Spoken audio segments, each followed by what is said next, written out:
हाय, 9 days 9 colours या नवरात्रीमध्ये मला एक खूप छान संधी मिळाली आहे की मी 9 वुमेन ऑन्ट्रप्रेन्युअर्स यांचा इंटरव्ह्यू घेतो आहे. त्यांची स्टोरी, त्यांची इन्स्पायरिंग जर्नी याच्याबद्दल मी डिस्कशन करतो आहे. आज 6वी माळ आहे आणि इंटरेस्टिंगली आज माझ्यासोबत आहे पूजा. पूजा इज अ फाउंडर ऑफ शरासा आणि इंटरेस्टिंग गोष्ट ही आहे की पूजा एक सायकोलॉजिस्ट पण आहे. त्याच्यामुळे आजचं जे कॉन्व्हर्सेशन आहे ते बिझनेस ऑन्टरप्रिन्युअरशिपच्या व्यतिरिक्त थोडंसं बौद्धिक चर्चा पण होणार. आणि अजून इंटरेस्टिंग हे आहे की Pooja also has a sports background. तर तुमचा जास्त वेळ न घेता Pooja, can you tell something about yourself? बऱ्यापैकी सरांनी माझी माहिती ऑलरेडी तर दिलीच आहे, पण पुन्हा एकदा माझं पूर्ण नाव मी पूजा गवळे निगळ आणि मी एक सायकोलॉजिस्ट आहे. त्यासोबत शरासा नावाची अप टू 6 years पर्यंतच्या मुलांच्या होलिस्टिक डेव्हलपमेंटवर मी डेडिकेटेडली वर्क करते मागच्या काही 6 वर्षांपासून. आणि येस, सरांनी सांगितल्याप्रमाणे मी एक व्हॉलीबॉल प्लेअर सुद्धा आहे. मी नॅशनल्स पर्यंत खेळली आहे आणि माझ्या आयुष्यातला बराच मोठा काळ हा खेळण्यासाठी दिला आहे आणि त्यातूनच मला बिझनेस डेव्हलपमेंट आणि पुन्हा सायकोलॉजी मधला पेशन्स हा एका मोठ्या पोर्शन मधून स्पोर्ट्स मधून आलाय. ऑफकोर्स या सगळ्या गोष्टींचा आपल्या लाईफवर एक इम्पॅक्ट असतो आणि त्यातूनच ही डेव्हलपमेंट घडणं आणि जर्नी स्टार्ट व्हायला एक मिळतो. बरोबर, सुपर. सो खूप एक्साइटमेंट आहे मला, कारण आता पुढच्या क्वेश्चन्स मध्ये बरंच काही नवीन नवीन ऐकायला मिळेल, शिकायला मिळेल. आणि जितकेही वुमेन ऑन्टरप्रिन्युअर्स आहेत किंवा महिला उद्योजक जे आपण म्हणतो त्यांच्यासाठी ही स्टोरी एक इन्स्पिरेशन पण राहील. खूप लोकांना एक विजन मिळेल, एक दिशा मिळेल. So let start the conversation. नक्कीच. पूजा, मला सांगा की वाय ऑन्टरप्रिन्युअरशिप? तुम्ही बिझनेस करायचं का ठरवलं? ओके, हा सगळ्यांच्या आयुष्यातला मोठा प्रश्न असतो ऍक्च्युली. जेव्हा तुम्ही टीनेज मध्ये जातात आणि तुम्ही ठरवतात की आता करिअर ऑप्शनकडे कशा पद्धतीने बघायचं. आता ऑलमोस्ट 30 years पर्यंत बऱ्याचदा खूप सेल्फ डाऊट असतात की आपण नक्की कशात चांगले आहोत, आपल्याला काय आवडतं, काय नाही आवडत, किंवा कुठे आपल्याला स्कोप आहे. प्रत्येकाचं वेगवेगळं सांगणं असतं. प्रत्येक तुम्हाला कोणी ना कोणी ह्या एज मध्ये तुम्हाला सजेस्ट करत असतं की तुम्ही हे करायला हवं किंवा ते करायला हवं. ऑफकोर्स माझ्या आयुष्यात पण असे बरेच जण होते की ज्यांनी माझ्याकडे बघून सांगितलं की मॉडेलिंग मध्ये करू शकताय, किंवा काहींनी सांगितलं की हो सिव्हिल सर्व्हिस मध्ये पण चांगली अपॉर्च्युनिटी आहे सिन्स मी स्पोर्ट्स बॅकग्राऊंड मधून होती तेव्हा. पण माझं एक इंडिव्हिज्युअल मत होतं. इनिशियली 12th पर्यंत मी एक गेम ओरिएंटेड माझं पूर्ण जर्नी ठेवल्यामुळे मला काही दिवस असं वाटत होतं सुरुवातीला की मी स्पोर्ट्स पर्सन व्हावं आणि मी स्पोर्ट्स मध्येच खेळावं. पण पुन्हा आपलं सेल्फ इव्हॉल्युशन आणि सेल्फ असेसमेंटने तुम्हाला जास्त हेल्प होते तुम्हाला पुढे जाण्यासाठी. सो त्याच दरम्यान 12th ला असताना मला एक सब्जेक्ट इंट्रोड्यूस झाला आणि त्याच्यामध्ये शिक्षकांचा खूप मोठा रोल असतो. शिक्षक मला खूप चांगले मिळाले, त्याच्यामुळे तो सायकोलॉजी सब्जेक्ट मला खूप जास्त आवडला. त्या सरांनी माझ्यावर एक्स्ट्रा एफर्ट्स घेतले आणि त्या सब्जेक्ट मधला माझा इंटरेस्ट हा विथ टाइम अजून छान होत गेला आणि मी नवीन लर्निंग्सला सरप्राइझिंग होऊन अजून नवीन गोष्टी शिकत होते. सो सायकोलॉजीकडे कल माझा थोडा बदलला आणि मी तिथे काम करायला किंवा अभ्यासाला सुरुवात केली 12th पासून. आणि मी थोडं एक्स्ट्रा त्याच्यातून अपार्ट फ्रॉम सिलेबस पण बऱ्याच गोष्टी नवीन शिकण्याचा. सिन्स मी स्पोर्ट्स तेव्हा क्विट केलं होतं त्याच्यामुळे माझ्याकडे भरपूर टाइम होता की मी त्या सगळ्या गोष्टी करू शकेन आणि बघू शकेन. आणि ऑफकोर्स टीचर्स आणि स्टाफचा सपोर्ट. सो ते करत असताना मी मध्ये एक मला क्रिएटिव्हिटी फार जास्त आवडते किंवा ती मला एक प्लीझंट फील देतं की मी आहे किंवा एक्सप्रेस करण्यासाठीचा माझा वे हा क्रिएटिव्हिटी आहे. सो मी त्या दरम्यान मला गिफ्टिंग आवडायचं. म्हणजे मी 4थी पासून मला आठवतं की वडिलांना किंवा आईला काही गिफ्ट द्यायचं असेल तर मग मी हँडमेड ग्रीटिंग्स वगैरे असं काही ना काही बनवायचे आणि मग ते त्यांना गिफ्ट द्यायचे. सो त्याच्यातून एक प्रोत्साहन मिळालं चांगलं की खूप छान आहे. ते अप्रिसिएशन जे असतं की जे तुमच्या लाईफमध्ये त्या एज मध्ये खूप हो, तर मग त्या अप्रिसिएशनने मी आउट ऑफ दॅट इंटरेस्ट मी पहिले हँडीक्राफ्टी नावाचा एक हँडक्राफ्टेड बिझनेस स्टार्ट केला की जिथे त्याचं टॅगलाईन होतं hands to heart gift. Yes, म्हणजे हाताने बनवलेला ज्या हृदयापर्यंत पोहोचतात असे भेटवस्तू. सो मी माझे को फाउंडर्स माझ्यासोबत घेतले आणि हँड टू हार्ट गिफ्टची स्टार्टिंग केली. आणि त्या जर्नीमध्ये आम्ही प्रचंड लोकांपर्यंत पोहोचलो. जितके मॅक्सिमम आम्हाला शक्य होईल तितक्या लोकांचे आम्ही मुवमेंट क्रिएट केले, त्यांना ते गिफ्ट दिले. आणि तेच चालू असताना माझं मास्टर्स पण कम्प्लीट होत होतं आणि मास्टर्स कम्प्लीट होत असताना आम्हाला कंपल्सरी ज्या प्रत्येक सिस्टीम मध्ये असतं की तुम्हाला मास्टर्स मध्ये काही प्रोजेक्ट्स करायला लागतात किंवा तुम्हाला सबमिशन्स असतात, तो प्रोजेक्ट आणि सबमिशन करताना आम्हाला इंटर्नशिप ही कंपल्सरी असायची की तुम्हाला कंपल्सरी कुठल्याही सायकॅट्रिक कडे किंवा डॉक्टर्स कडे तुम्हाला हॉस्पिटलमध्ये जाऊन इंटर्नशिप करायला लागेल. आणि ती टर्निंग पॉइंट होता शरसाकडे येण्याचा. शरसाचा जो मेन स्टार्ट आहे तो तिथे होता, कारण की तो प्रोजेक्ट आम्हाला शिकवून त्या प्रोजेक्ट करत असताना, प्रोजेक्ट तर नॉर्मल टॉपिकवर होता. मी डायबिटीस आणि नॉन डायबेटिक लोकांमध्ये खरं कंपॅरिझन घेतलं होतं. तो ह्या सब्जेक्टशी कुठेच रिलेट नाही करत, पण ते करत असताना जेव्हा मी प्रचंड प्रमाणामध्ये लोकांना भेटत होते आणि रोज नवीन नवीन पर्सनॅलिटी समोर येत होत्या, तर तेव्हा हे जाणवलं की जे आता ते करंट चॅलेंजेस फेस करतात किंवा आता त्यांना जी पण काही अडचण येते, ती अडचण ही त्यांच्या कुठे ना कुठे चाइल्डहुडशी रिलेटेड आहे. आणि तो खूप मोठा टर्निंग पॉइंट होता.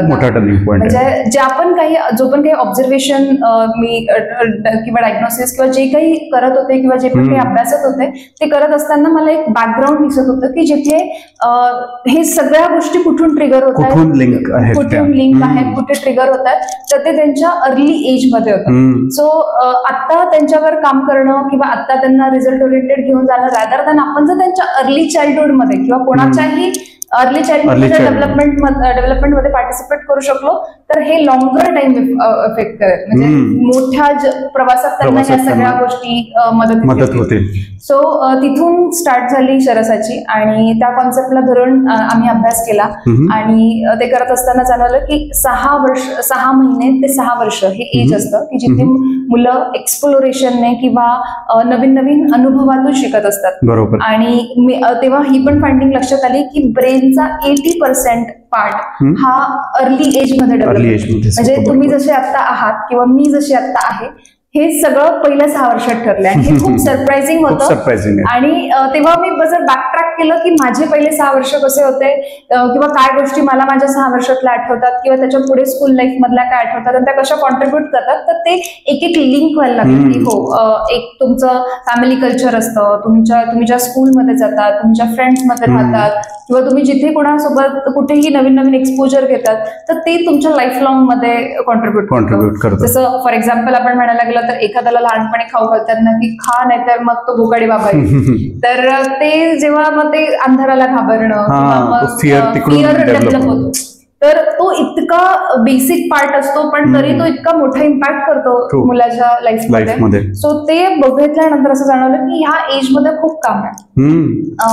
मग आम्ही ऑफिशियली शरसाची स्टार्ट केली 2019 मध्ये. आम्ही एक छोटा प्रोजेक्ट म्हणून पहिलं स्टार्ट केला. मग 2020 मध्ये आम्ही ऑफिशियली नाव रजिस्टर करणं वगैरे वगैरे प्रोसेस वगैरे केली. तोपर्यंत आमचा अभ्यास बऱ्यापैकी झालेला होता. मग आम्ही शरसाकडे जाण्याचा कसं होतं, म्हणजे शरसा म्हणजे नक्की काय, तर मग असेसमेंट मेथड डेव्हलप झाल्या. मग त्यातून काय द्यायचं, मग पालकांचे फीडबॅक यायला लागले आणि मग ते सगळं बघताना तो अजून उत्साह. आणि मग ते एक ब्रांच मधून दुसरी ब्रांच आणि 10 मुलांमधून मग ते अगदी 65-70 मुलं. तर तो जर्नी असा स्टार्ट झाला. आम्ही 3 लोकांच्या स्टाफ पासून स्टार्ट केला होता. म्हणजे जेव्हा मी इन्क्लुडिंग होते, एक केअरटेकर आणि एक असिस्टंट, असे 3 जणांनी आम्ही तो प्रवास स्टार्ट केला होता.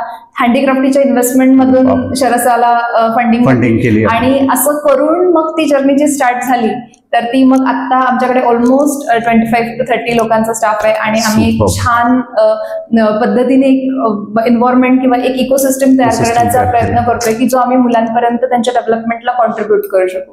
Okay, amazing. जेव्हा मी हे सगळं ऐकत होतो तेव्हा मला खूप जास्त काही गोष्टी रिलेटेबल वाटत होत्या. रिझन बिंग की माझं पण जसं तुम्हाला माहिती आहे की I am a psychotherapist, REBT certified psychotherapist आहे. आणि सिन्स मी काही डॉक्टर्स सोबत किंवा काही बिझनेस पर्सन सोबत काम करतो त्यांचं सेल्स मार्केटिंगला डेव्हलप करण्यासाठी, तर रिसेंटली मी एक सायकॅट्रिस्ट सोबत काम करत आहोत. तर त्याच्यामुळे ऑल्दो आम्ही बिझनेस पर्स्पेक्टिव्ह जास्त डिस्कस करतो, पण जेव्हा ते त्यांच्या पेशंट रिलेटेड कधी काही माझ्याशी शेअर करतात तर त्याच्यामध्ये मला बरंच काही रिलेटेबल वाटतं. सो सायकोलॉजी किंवा मेंटल हेल्थ हा आपल्या आतमध्ये एक खूपच म्हणजे एक अंडररेटेड हे आहे. बऱ्याचशा लोकांना अवेअरनेस पण कमी आहे, त्याच्यामुळे ते तशा पद्धतीने बघत नाही. But then I think you have hit the right chord की जिथे वयाचा जो 6 वर्षापर्यंतचा जो हे आहे तिथे आय थिंक इट्स कमेंडेबल. म्हणजे तुमचं काम हे खूप कॉन्ट्रीब्युशन आहे, एक सोशल कॉन्ट्रीब्युशन राईट आहे. राईट. आम्ही त्याला एक नेशन कॉज म्हणूनच पुढे Nation घेऊन cause जाण्याचा म्हणून. प्लॅन करतोय. Super. So moving on further, मला तुमच्याकडनं हे जाणून घ्यायचं होतं की बिईंग अ वुमन ऑन्टरप्रिन्युअर, एक महिला उद्योजक इंडियन कॉन्टेक्स्टमध्ये, त्यातल्या त्यात तुम्ही पण माझ्यासारखे मराठी आहात, राईट. सो काही अडचणी आल्या असतील, काही पर्सनल लेवलला, काही प्रोफेशनल लेवलला, Right. तर व्हॉट वर द प्रॉब्लेम्स, काय चॅलेंजेस होते आणि ते कसे ओव्हरकम केले गेले? येस. हा कुठल्याही जर्नीचा पार्ट असतो. म्हणजे तुम्ही कुठलीही नवीन गोष्ट सुरू करा किंवा शिका, तुम्हाला एक ट्रायल एरर मेथड असते की जिथे काही अडचणी येतात, काही करून बघून आपण त्याच्यातून शिकतो. अशा वेगवेगळ्या माध्यमातून ती जर्नी कंटिन्यू होत असते. पण फॉर्च्युनेटली माझ्या बाबतीत थोडा वेगळा सिनारिओ आहे. म्हणजे पहिल्यापासूनच मी कुठलंय जसं हँडीक्राफ्ट स्टार्ट केलं ऍज अ फर्स्ट टाइम, तेव्हा मला फार घरामध्ये प्रूफ नाही करावं लागलं की मी काम करू शकते असं. ते बाय डिफॉल्ट मला ते मिळून गेलं की हा ही करेन. म्हणजे त्यांना मी पहिल्यापासून काहीतरी उद्योगी मुलगी आहे हे माझं सेटअप त्यांच्या डोक्यामध्ये माहिती होतं. त्यांनी ऑलरेडी एक्सेप्ट केलं होतं की हिला ही करणार आहे आणि ती करेन तिच्या पद्धतीने. सो स्टार्टला तर मला काही याचाच प्रॉब्लेम नाही आला आणि फंड्स पण मला काही मेजर गोष्ट नाही वाटली. म्हणजे कुठल्याही बिझनेस स्टार्टमध्ये एक मेजर पार्ट असतो की फंड्स तुम्ही कुठून गॅदर करणार.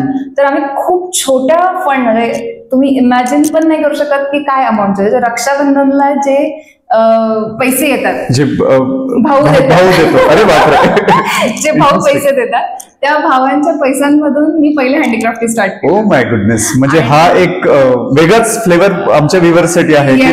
दिस can also be the source of funds. Yes. आणि तेव्हा कुठून दुसरा सोर्स तर नव्हता. म्हणजे तेवढा बाहेर कुठे जाणार तो एक होता. आणि मला हे ऐकून इनसिक्युअर वाटतंय, रादर मला जलस वाटतंय की मी बहीण का नाही. Just kidding. येस, आहे ती ब्लेसिंगच आहे ऍक्च्युली. आणि तो त्रास नव्हता स्टार्टचा, ना फंडचा त्रास ना फॅमिली सपोर्टचा त्रास. घरातून बिझनेस स्टार्ट केला होता, कुठे बाहेर जावं लागणार नव्हतं. मी कस्टमरला पण घराच्या खालीच बोलवायचे, तिथूनच ते गिफ्ट पिक करून घेऊन जायचे. खूपच अडचण आली तर 2 माझे को फाउंडर होते, त्यांनी बाहेर मार्केट प्लेस पूर्ण बघितली, क्रिएटिव्हिटीवर होते. तो हँडीक्राफ्टिंग मध्ये बिझनेस शिकायला मिळाला. सो मेजर स्ट्रगल तो माझा कम्फर्ट झोन मध्ये होऊन गेला. अरे वा. की जिथे को फाउंडर पण माझे नोन आहेत. एक स्पेस असते की जिथे लर्निंग करताना पण तो कम्फर्ट मिळून जातो. आणि जेव्हा मी शरसा स्टार्ट केलं तर तेव्हा ऑलरेडी बिझनेस मध्ये काय करायचं आणि काय नाही करायचं याच्या बेसिक कॉन्सेप्ट तर क्लिअर झालेल्या होत्या. सो त्यानुसार मग ते म्हणजे इन्व्हेस्टमेंट करणं असेल किंवा त्यानुसार प्रोग्रामिंग डेव्हलप करणं असेल किंवा त्यानुसार लोकांपर्यंत पोहोचण्याच्या पद्धती असेल, तिथेही फार अडचण नाही आली. एक हिट झाला तो कोविडचा होता की जो सगळ्यांनाच होता. आय थिंक की तो कोणासाठी नाही, पण तिथे पण मी खूप लकी होते की आम्ही जस्टच बिझनेस स्टार्ट केला होता आणि जेवढे फंड्स टाकले तेवढे यायलाही लागले होते. आणि लगेच लक्षात आलं, लवकर आम्ही डिसिजन घेतला की आपण थांबूया, ह्या वेळापुरता आपण थांबूया, पॉज घेऊया. आणि आम्ही तो पॉज तेव्हा घेतला आणि तो योग्य डिसिजन ठरला. आणि त्या वेळामध्ये आम्ही रिसर्चवर काम केलं. म्हणजे पॉज हा डिलिव्हरीमध्ये घेतला गेला कामामध्ये, पण आम्ही रिसर्च किंवा अजून असेसमेंटला फाईन करणं किंवा अजून केस स्टडीजवर काम करणं किंवा अजून चांगल्या लोकांना आमच्यासोबत जोडणं. मी माझे मेंटॉर्स पण त्या वेळामध्ये शोधले आणि त्या वेळामध्ये मी अजून नवीन लोकांशी कनेक्ट झाले आणि अजून जास्त ती जर्नी विजन बनवू शकली, मिशन बनवू शकली. जो एक स्पेस असतो ना की जिथे तुम्हाला शांतता लागते आणि तुम्ही तुमच्या कामाबद्दल डिटेल विचार करू शकतात आणि ते एक्झिक्युशनचं पूर्ण डिटेल प्लॅन बनवू शकतात, पूर्ण तुमची जर्नी डिफाईन करू शकतात. तो टाइम आम्हाला कोविडचा मिळाला आणि त्याला युटिलाइज करता आला. ही पण एक मी ब्लेसिंगच समजेन. सो तो पण काही हर्डल नाही. आणि आफ्टर कोविड एक छान, म्हणजे माझ्या जवळचा एक किस्सा मी तुम्हाला सांगेन की जेव्हा आम्ही पहिल्यांदा सेंटरसाठी जागा शोधत होतो आणि जेव्हा आम्ही जागा बघत होतो तर ते बघत असताना एक जागा मला आवडली होती आणि मला असं वाटलं होतं की भविष्यामध्ये जेव्हा छान बिझनेस करेन ना तेव्हा मी ही जागा आणि ती कॉलेज रोडची आत्ताचं जे सेंटर आहे ते कॉलेज रोडचं सेंटर की जे कोविड नंतर आम्ही त्या जागेत शिफ्ट झालो की जी माझी ड्रीम लोकेशन होती, की जिथे मला मुलांना मोठं प्लेग्राऊंड द्यायचं होतं आणि एक छान कॉलेज रोड बट ऑब्वियस नाशिकमध्ये कॉलेज रोड जागेमध्ये बिझनेस करणं ही खूप मोठी गोष्ट माझ्यासाठी त्यावेळेस आहे. आणि ती पहिलं सेंटर ते पण कॉलेज रोडला, म्हणजे नंतर मागून नाही सुरुवात केलं, ते डायरेक्ट कॉलेज रोडला स्टार्ट केलं.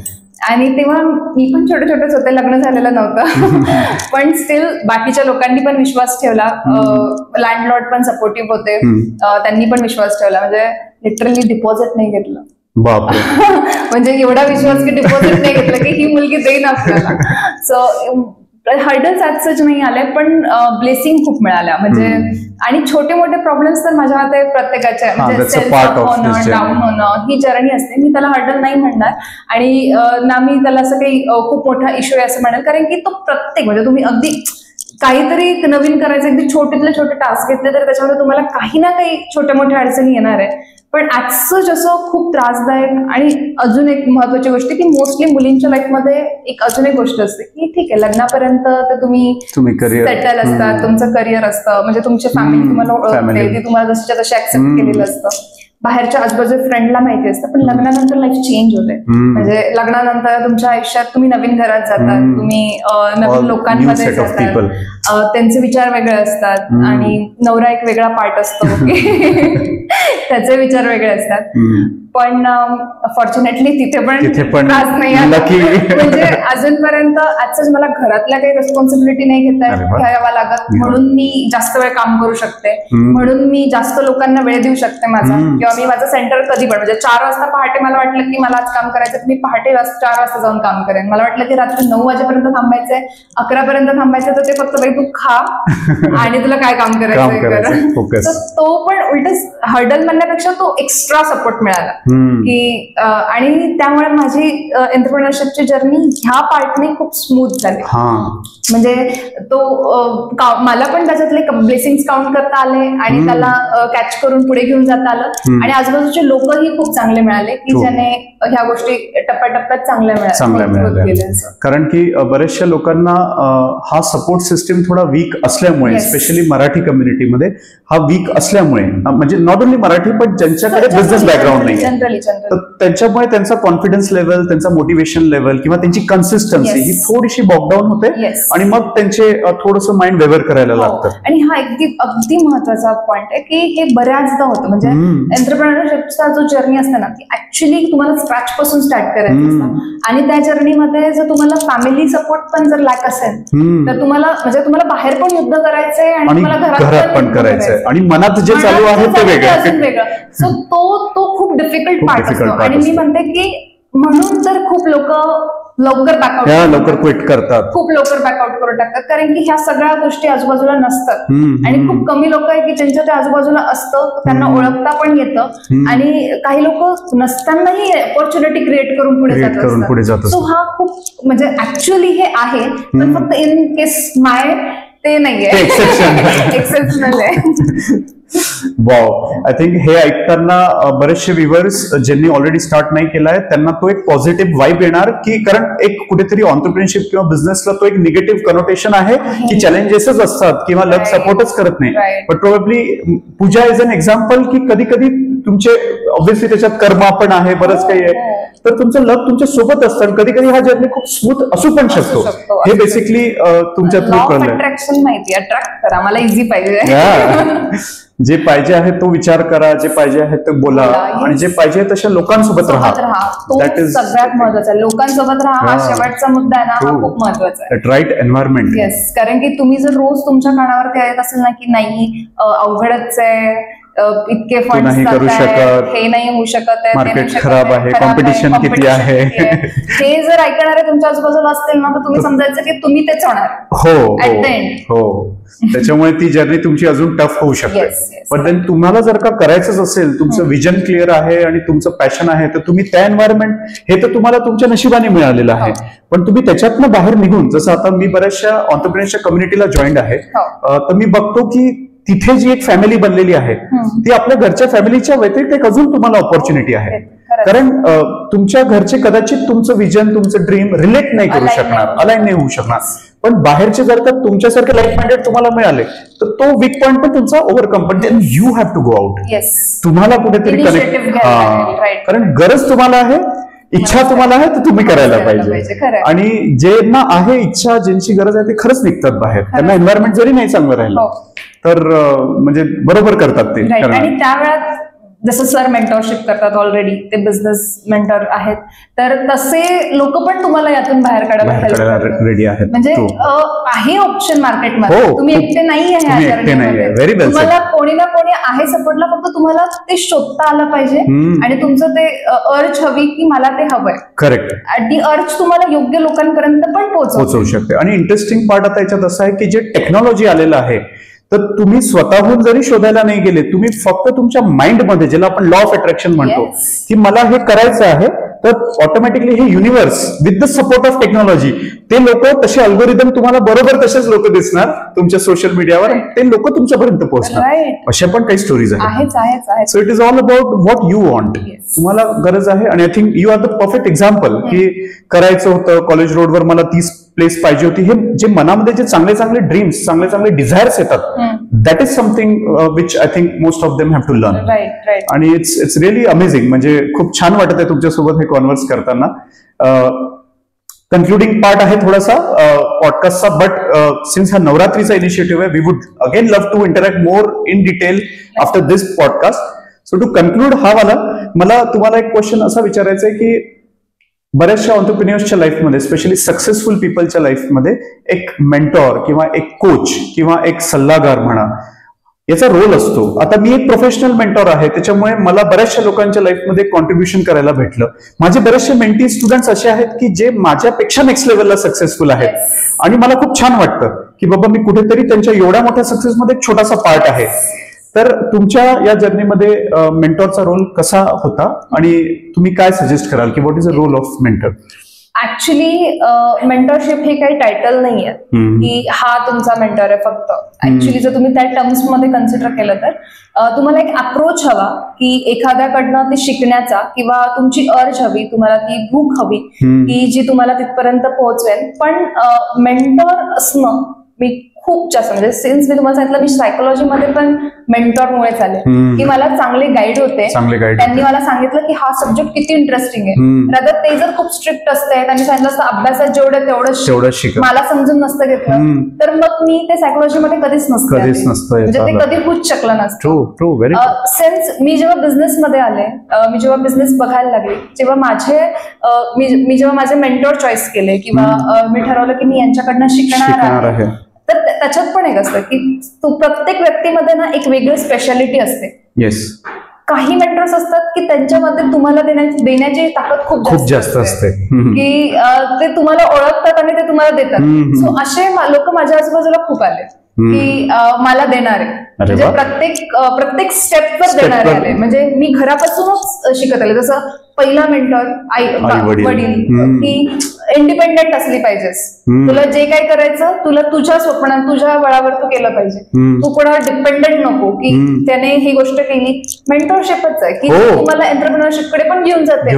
जर तुला स्वतःचे ड्रीम्स कम्प्लीट करायचे तर तुला ते घ्यायला हवं. तुमच्या घरातले छोटे लोक पण असू शकतात, मुलं, की ते काहीतरी एखादी गोष्ट एवढ्या क्युरिओसिटीने शिकतात की जी आपण एनर्जी कंबाईन नाही करू शकत, ते त्यांच्याकडनं शिकायला मिळतं. पुन्हा तुम्ही तुमचे फॅमिली मेंबर्स जर घेतले, सिबलिंग्स घेतले, तुम्ही त्यांचं स्ट्रगल बघून हे ठरवू शकतात की तुम्ही किती ब्लेस्ड आहात. ते पण एक मेंटरशिपच आहे. पुन्हा तुम्ही जेव्हा टीचर्स कडे जातात किंवा त्यांचं ते नॉलेज तुम्हाला मिळतं, तो ऍक्सेस मिळतो. बिझनेसमध्ये बिझनेस कन्सल्टंट असतात की जे तुम्हाला एक ट्रॅक देतात की असं नाहीये प्रत्येक गोष्टीकडे जाण्यासाठी तुम्हीच त्याला डिगिंग केलं पाहिजे, तुम्हीच शोधलं पाहिजे आणि मग तुम्ही ते मगच तुम्ही कराल. काही काही गोष्टी मार्केटमध्ये आहे अवेलेबल आहेत आणि मेंटर्स कडे ते असतात. तुम्हाला जायचंय, ते घ्यायचे आणि त्याच्या पुढे विचार करायचा आहे.